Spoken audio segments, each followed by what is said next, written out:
Hai Sobat Dervi Channel, sekarang kita kembali lagi membahas mengenai jantung ya. Banyak yang tanya mengenai gagal jantung atau lemah jantung, itu sama atau enggak sih? Nah, ini aku mau cerita.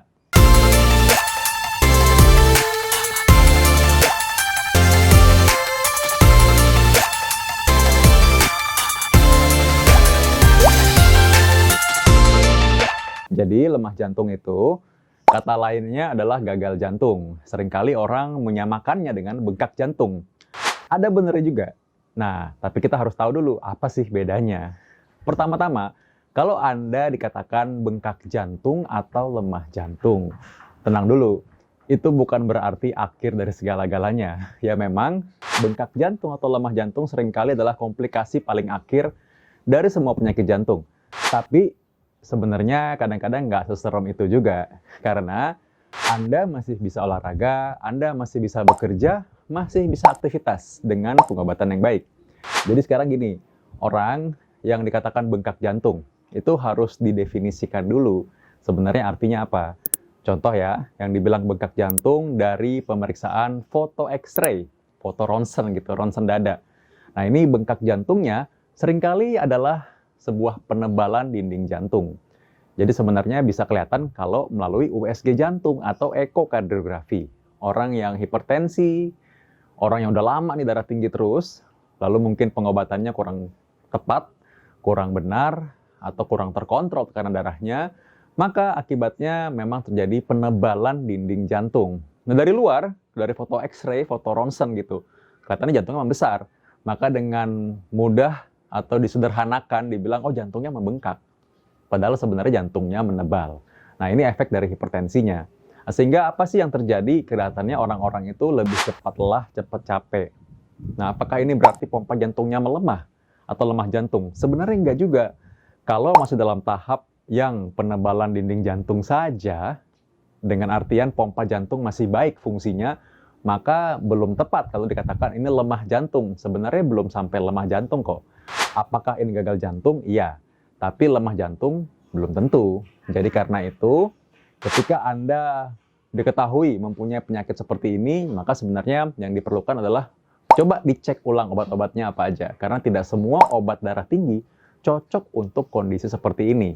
Juga Anda perlu melihat faktor risiko yang lain. Karena darah tinggi kan menyebabkan orang ada penebalan di pembuluh darah juga.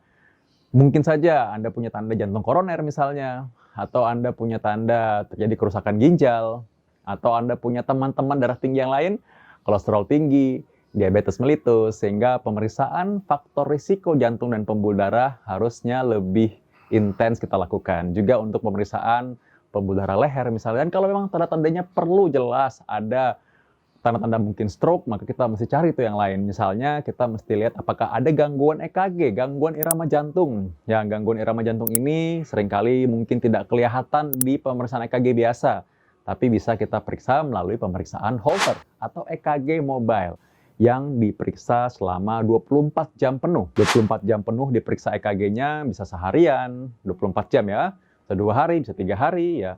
Jadi memang untuk pemeriksaan ini irama jantung ini perlu diperiksa juga pada orang-orang yang hipertensi yang punya masalah bengkak jantung. Nah itu ya. Jadi artinya orang-orang yang punya bengkak jantung harus dilihat dulu apa nih maksudnya. Sekarang contoh yang lain nih. Orang-orang yang punya diabetes misalnya, atau dia pernah serangan jantung sebelumnya. Kadang-kadang orang ini nggak sadar kalau dia pernah serangan jantung. Kalau kita tanya nih biasanya ya, ini pernah serangan jantung? Hah? Kapan? Nggak pernah tuh? Iya, padahal kita lihat dari EKG-nya.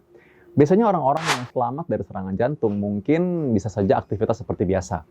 Tapi jantungnya lantas membengkak sehingga lama-lama cepat lelahnya semakin terasa. Artinya apa? Ketika melakukan aktivitas, mungkin ngos-ngosannya lebih sering. Atau kalau tidur malam lebih suka bantalnya tinggi. Karena kalau bantalnya terlentang, dia rasa sesek. Jadi lebih nyaman kalau bantalnya tinggi. Nah, karena itu ini perlu untuk diperhatikan. Mungkin saja tanda gejala bengkak jantung akibat dari dulunya pernah serangan jantung. Ya, kita bisa lihat dari mana? Dari foto ronsen kelihatan jantungnya membesar. Namun ini berbeda, karena ketika kita lihat di ekokardiografi atau USG jantung, jantungnya bukan saja membesar atau menebal, tapi memang dindingnya itu mungkin lebih tipis, atau mungkin rongga jantungnya itu lebih besar, sehingga daya pompanya pun mulai berkurang. Nah, inilah yang disebut dengan lemah jantung pada umumnya. Jadi kadang-kadang istilah-istilah yang digunakan oleh awam atau dokter gunakan untuk menjelaskan itu disederhanakan supaya lebih bisa dipahami. Ya, namun sebenarnya ada sedikit perbedaannya. Nah, karena itu kita mesti tahu juga. Jadi orang yang dengan bengkak jantung itu masih bisa aktivitas dengan obat-obatan yang teratur. Apakah dikatakan ini bisa sembuh apa enggak? Tergantung. Ada yang bisa sembuh, ada yang bisa kembali normal. Contoh orang-orang yang memang karena kehamilan, dulu riwayatnya pernah karena kemoterapi. Pasien-pasien yang setelah kemoterapi kadang-kadang bisa menderita lemah jantung, jantungnya agak membengkak. Karena memang efek dari kemo, sebagian efek sampingnya demikian. Tapi tentu saja tidak bisa lantas menghentikan kemoterapi tersebut begitu saja, karena kemoterapi pun dibutuhkan untuk penyembuhan penyakit kanker yang mungkin sedang diderita. Jadi kalau misalkan Anda diketahui punya bengkak jantung, sekali lagi ingat ya, Anda masih bisa kerja, aktivitas produktif masih bisa dengan bantuan obat-obatan. Obat-obatan ini bertujuan untuk membantu performa mesin jantung Anda. Jadi Anda masih bisa olahraga, aktivitas fisik dengan tentunya arahan tertentu. Jadi misalkan Anda tahu bahwa fungsi jantung demikian, nanti dokter jantung bisa memberikan advice atau nasihat kira-kira sebatas mana sih olahraga yang boleh dilakukan. Kadang-kadang ada juga yang dengan pengobatan teratur malah hampir tidak terganggu aktivitasnya. Tergantung aktivitasnya ngapain kan. Karena itu bisa saja ada orang dengan bengkak jantung atau lemah jantung ternyata masih bisa produktif, masih bisa kerja seperti biasa. Bahkan orang kadang-kadang nggak sadar kalau dia punya bengkak jantung atau lemah jantung. Nah, jadi ini yang bisa menjadi semangat buat Anda. Bahwa satu, kalau memang dibilang bengkak jantung, pastikan dulu benar nggak bengkak jantung. Yang kedua, ada kelemahan jantung nggak sebenarnya. Yang ketiga, apa sih penyebabnya jadi lemah jantung itu? Karena pasti ada penyebabnya biasanya. Ya, entah itu karena virus atau penyebab yang tidak diketahui, tapi itu juga bisa mempengaruhi pengobatan atau terapi. Kadang-kadang orang dengan bengkak jantung, tapi ternyata itu karena pernah terjadi penyumbatan atau penyempitan pembuluh darah jantung. Maka kalau misalkan kita kembalikan fungsi pembuluh darahnya, kita misalkan pasang ring, orang tersebut bisa kembali seperti sebelumnya. Ya, ada juga yang bisa mendekati performa sebelumnya. Tergantung dari keparahan penyakitnya.